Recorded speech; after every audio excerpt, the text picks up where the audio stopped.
And so, ladies and gentlemen, to our fourth and final award recipient this evening. From small innings in Coolrain, County Laois in the 1990s, with a Guinness pallet contract being the mainstay of the business, this business studies graduate has transformed the family business. Pursuing a strategy of diversification and acquisition since he took over the role of managing director in 1994, the company CJS now boasts 6 manufacturing, warehousing and distribution depots across Ireland, the largest kiln drying and heat treatment capacity in Ireland and in the UK, and 3 state-of-the-art pallet manufacturing lines with a combined production capacity of 5 million pallets per annum. The company also operates its own logistics fleet of 20 articulated trucks and 70 Arctic trailers. CJS provides a premium quality and sustainable and accredited packaging solution to Ireland and the UK's diverse network of pallet users. The customer portfolio of CJS encompasses almost every industry: food, dairy, infant nutrition, ingredients, drinks, distillery, meat, seafood, medical devices, pharmaceutical, technological, you name it, CJS pallets ship it. As the only pallet manufacturing business in Ireland to have a full range of internationally recognised quality systems in place, CJS has become a world-class business making pallets that carry globally recognised products all over the world. Ladies and gentlemen, our final award tonight, please welcome to our 2019 recipient of the UL Alumni Award for Outstanding Contribution to Business, Mr. Mark Sheeran.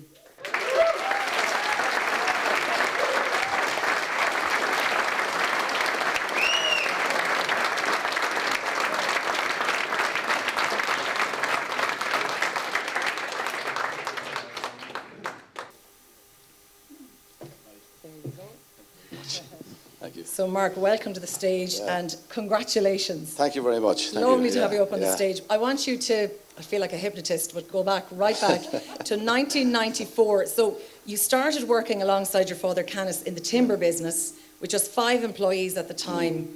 They're all here tonight, aren't they? They are here, yeah, they're down here. Most of the guys, Jimmy is here in Podge, and Ashley and all the guys are here down there tonight. Yeah, it's fantastic. Was it always a plan to join the family firm then? Not really, no.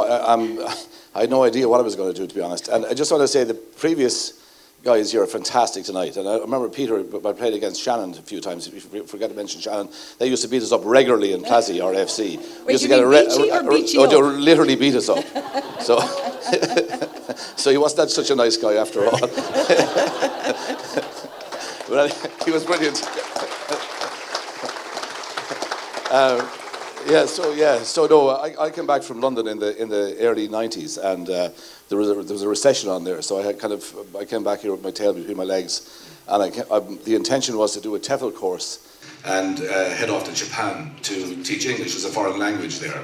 So luckily enough, I met my wife Marguerite, 2 great kids, and then I had to get a job. So I started working with CJ Sheeran Limited. So I've been there ever since. And you got through that recession? Yeah. So when the recent one came around, you must have been like, lads, we have this. Well, the last recession, we were lucky enough that we diversified a lot from. We have we supplied a lot of companies that were manufacturing products that went into there were manufacturing companies. For the second Celtic Tiger, there was shipping pallets abroad and product abroad, and we backed up on the top of that. Now, we also had some domestic issues with the local economy, but that kind of collapsed. But we were lucky enough to have diversified enough to kind of struggle through and make a go of it. It's an amazing achievement. Yeah. Now, I believe you have ambitious plans to increase the company's foothold in the UK. And I'm sorry, I'm going to say the B word, Brexit.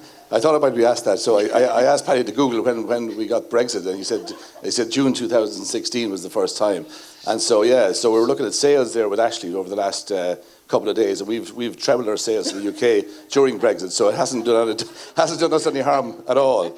No, so it's grand, you know. Good. Is it the kind of situation, nobody seems to, nobody can foresee what's going to happen, but do you see opportunities for yourself in Brexit, whichever way it goes? Are you prepared? We kind of planned. We're doing a kind of a lean transform program with Enterprise Ireland at the moment, and we plan to ship. The target is 10 million euros worth of sales to the UK in the next 3 to 5 years. We kind of held off on acquisition in the UK recently due to Brexit, but we probably will kick on again next year, early next year, when Brexit is sorted out. But having said that, I think we can possibly ship product from Ireland to the UK easily enough and do the same thing. But we probably do need a foothold there, yeah. And nobody will be sorry to know that's the last mention of Brexit tonight. We're in the clear. Now, we know that CJS has an international focus, but you have a real grow to your local community in Laois. Does that influence the business? Yeah, we're a bit agricultural and a bit culty and a bit close to our roots. So we have, and we are integral to the local community in Mountrath, and we've also joined up with Fergal Moran and his team up in Ballinrobe since in 2012. And I'd say more so, we're integral to them, but the guys that we work with, they're very integral to us, and they're very, very important to us in rural Ireland. And we feel that for companies like ourselves, it's very important to have the backing of local people, and we have that in spades. Say, for example, in Mayo and in Coolrain and Mountrath, and Brendan in Dublin runs 2 depots there, and it's a very kind of family-run, friend-orientated, and really good colleagues we have within our business, I would say. So it's bottom up as opposed to top down, to be honest. And it's funny, something that just I seem to pick up from you seems to be a really respectful kind of workplace. You have respect for your local community, and they for you, and it sort of seems to feed into each other. And on that point of respect, you are known to be fiercely proud of your staff, and respectful of them, and you do place particular emphasis on further education and personal development, which isn't something you could say about every company that's been around for... Well, 25 years. It's our 25th anniversary this year. Yeah, so it's... 25, that would be a golden anniversary, a pearl. I don't know what it is. But it's great. Well, yeah, we kind of... I used to go to watch other pallet manufacturing sites on holidays when I used to go abroad. It's like it's like a busman's holiday. You know? But anyway, I met this guy in San Francisco one time. My brother used to live there. My brothers lived there, and this guy said, "We ain't high tech, Mark. We're low tech." So I always remember that. But he said, "We still need to be there, and we still provide jobs, and we still look after our local communities." So that was the kind of thing we kind of took on board, and what we started to do initially was train guys as wood machinists or carpenters,